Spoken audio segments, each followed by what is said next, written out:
இன்றே டவுன்லோட் செய்து உங்கள் ஃபேவரட் ஷோக்களை என்ஜாய் பண்ணுங்க. வீடு கட்டி கிரகப்பிரவேசம் வச்சிருக்க மாப்ள. உங்களால வர முடியாதுன்னு தெரியும். ஆனாலும் மரியாதைன்னு ஒன்று இருக்குல்ல, அதான் மாப்ள பத்திரிக்கை வச்சுட்டு போலான்னு வந்தேன். உங்களுக்கு பெயில் கிடைச்சா வந்துருங்க மாப்ள. ஆமா மச்சான், வந்துருங்க. டேய் இது எப்படி மாப்ள, இதுல வேட்டி சட்டை பத்திரிக்கை எல்லாம் வச்சிருக்க மாப்ள. உங்களுக்கு செய்ய வேண்டிய மரியாதை இந்தாங்க மாப்ள.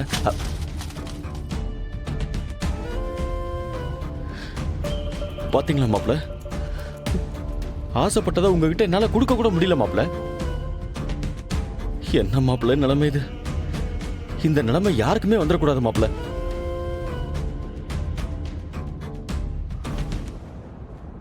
மாப்ள, எனக்கு ஒரே ஒரு ஆசைதான். எங்க வீட்டோட மாப்பிள்ள நீங்க. இந்த ஃபங்க்ஷன்ல உங்க காலடி எங்க வீட்டுல பட்டுச்சுன்னா எங்க வீடே நிறைஞ்சு போயிடும் மாப்ள. அதுக்கு என்ன ப்ரோ, மச்சான் வெளியே வந்த உடனே கிரகப்பிரவேசம் வச்சுக்கலாம்.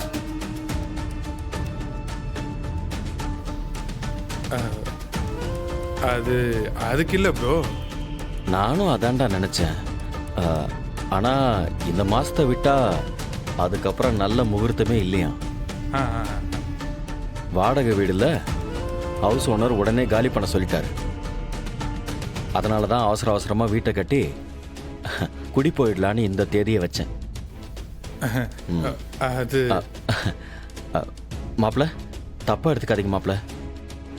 அப்புறம் நீங்க சீக்கிரமா விடுதலையாகி வெளியே வந்துட்டீங்கன்னா பழனிக்கு நடந்தே வரேன்னு சாமி கிட்ட வேண்டிட்டா மாப்ள. கண்டிப்பா நீங்க வந்துருவீங்க மாப்ள. பரவாயில்ல. அஞ்சலியை பாத்தீங்களா? அவ நல்லா இருக்காளா? நேரத்துக்கு சாப்பிடுறாளா? அதெல்லாம் ரொம்ப நல்லா இருக்கா மாப்ள. நான் கூட நீங்க சொன்னதுக்கு அப்புறம் அவளை போய் நேர்ல பார்த்து பழம்லாம் வாங்கி கொடுத்து செலவு கூட பணம் கொடுத்துட்டு வந்த மாப்ள. ஆமா மாப்ள.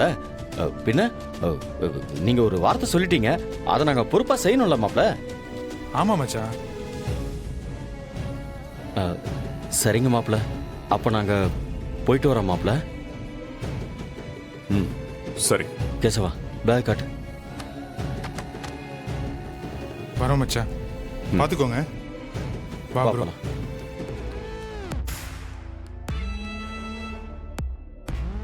அஞ்சலி, உன்னை பார்க்காம இருக்கிறது நரகத்துல வாழ்ற மாதிரி இருக்கு. நான் சீக்கிரமா வெளியில வந்துருவேன். வெளியில வந்து உன்னை கூட்டிட்டு போய் நான் நினைச்ச மாதிரி ஒரு சந்தோஷமான வாழ்க்கைய நாம வாழ்வோம் அஞ்சலி.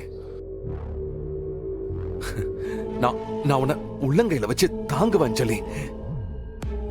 உன்னை விட்டுற மாட்டேன் அஞ்சலி, விட்டுற மாட்டேன்.